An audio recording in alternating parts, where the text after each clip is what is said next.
America की director national intelligence तुलसी Gabbard जी ने भी अब इलेक्ट्रॉनिक वोटिंग मशीन को लेकर जिस प्रकार की समस्याएं अमेरिका की सरकार की ओर से जाहिर की हैं, वो ईवीएम की विश्वसनीयता पर बहुत बड़ा सवाल खड़ा करता है।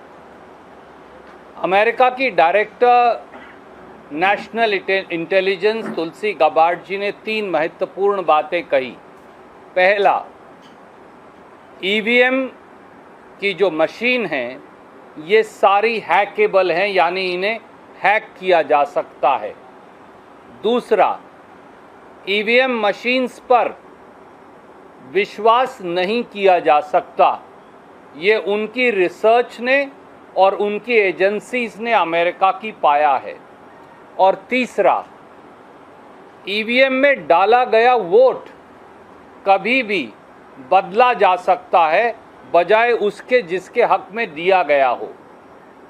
हमारा ये कहना है कि ये तथ्य तुलसी गबार्ड जी द्वारा सार्वजनिक पटल पर रखे जाने के बावजूद अब 24 घंटे से ज़्यादा बीत गए। इलेक्शन कमीशन ऑफ इंडिया और चीफ इलेक्शन कमिश्नर चुप क्यों हैं? दूसरा सवाल है, प्रधानमंत्री मोदी जी, एनडीए की सरकार और बीजेपी पूरी तरह से चुप्पी क्यों साधे है? तीसरा सवाल है, सोर्सेस के द्वारा इलेक्शन कमीशन प्लांट करके ये कह रहा है कि ईवीएम बिल्कुल ठीक है, सामने आकर सीईसी ये बात क्यों नहीं कहते?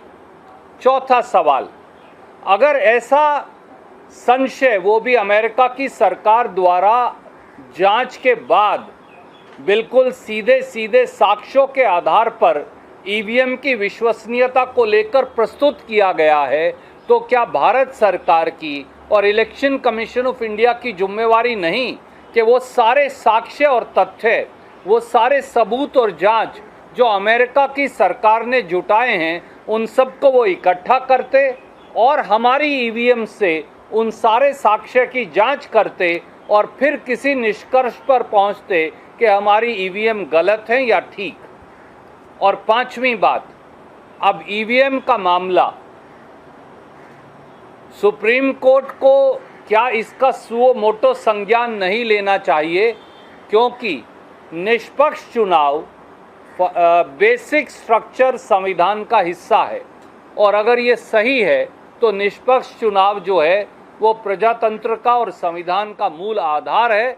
और अगर वहाँ कुछ गड़बड़ है या वहाँ कुछ संशय है तो पूरी चुनावी प्रक्रिया और प्रजातंत्र की जो हमारी पवित्र गंगा जमुनी धारा है उसी पर सवाल खड़ा होता है। हमारी ये मांग है कि election commission of India, chief election commissioner, प्रधानमंत्री, एनडीए सरकार सामने आकर देश के सामने खड़े इन संशयों का जवाब दे, वो भी तब जबकि बहुत जल्द अन्य राज्यों के अंदर भी चुनाव होने वाले हैं।